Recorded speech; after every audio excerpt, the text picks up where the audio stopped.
Artificial intelligence has a problem. It isn't chips, it isn't capital, it's electricity. Every advanced data center, every semiconductor facility, every automated industrial system depends on one thing above all else: reliable power. For decades, businesses assumed electricity would always be available from the public grid. Build the facility, request the connection, scale the operation. But that assumption is beginning to change. The electrical grid was designed for a world of predictable, distributed demand, not for clusters of AI infrastructure consuming extraordinary amounts of electricity around the clock. As digital infrastructure expands, the challenge is no longer simply generating power, it is delivering it where it is needed. And when access to public infrastructure becomes constrained, control over energy itself begins to acquire strategic value. To understand this shift, we need to separate two very different challenges. Generating electricity and delivering electricity are not the same thing. Across many major economies, new industrial projects now face years-long waits simply to connect to high-voltage transmission networks. Capital is available, technology is available, but grid infrastructure often isn't.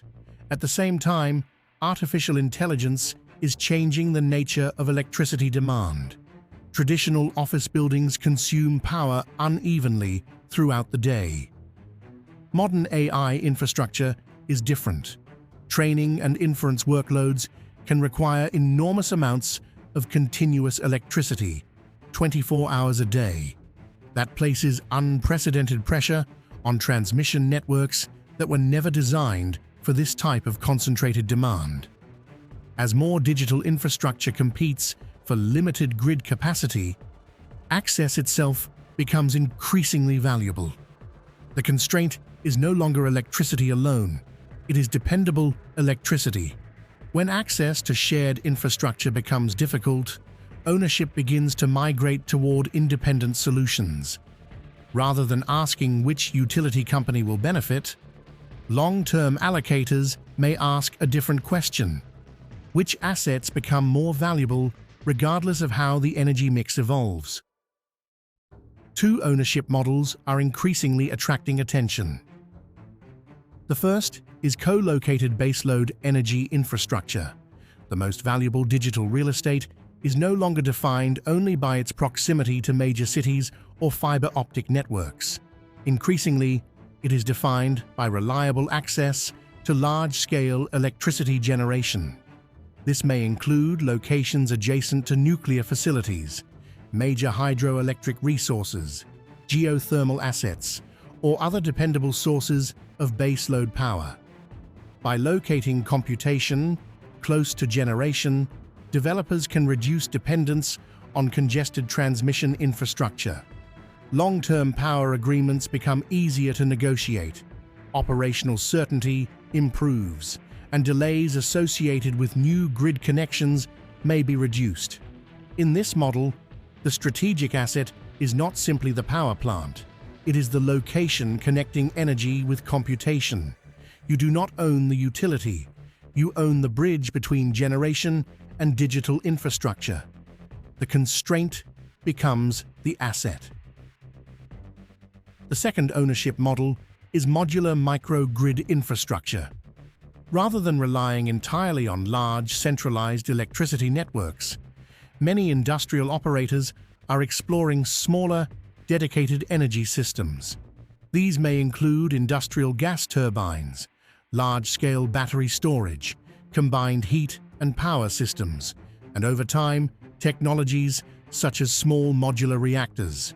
Instead of waiting years for new transmission capacity, these systems can provide dedicated power directly at the point of consumption. The businesses designing, operating, and maintaining these private energy networks increasingly resemble specialized infrastructure providers. Their revenues often come from long-term service agreements rather than commodity price speculation. As energy reliability becomes more valuable, the infrastructure supporting that reliability may become increasingly valuable as well. It is important to keep this framework in perspective. Energy independence is expensive. Private generation requires significant upfront investment. Regulatory approval can still take years. Fuel costs can fluctuate, and not every technology will achieve commercial success. In many cases, public grids will continue to expand alongside private infrastructure rather than being replaced by it. This is not a prediction that the traditional utility model disappears. It is an observation that in some locations and for some industries, independence itself is becoming an increasingly valuable characteristic. If you only view artificial intelligence through a digital lens, you miss the physical systems that make it possible. Power is no longer simply another operating cost. Increasingly, it is becoming part of the competitive advantage. As demand for computation continues to grow, ownership may migrate toward those who control reliable access to energy, rather than those who simply consume it. Technology creates value. Ownership captures it. The next decade may not simply reward those who build more computing power.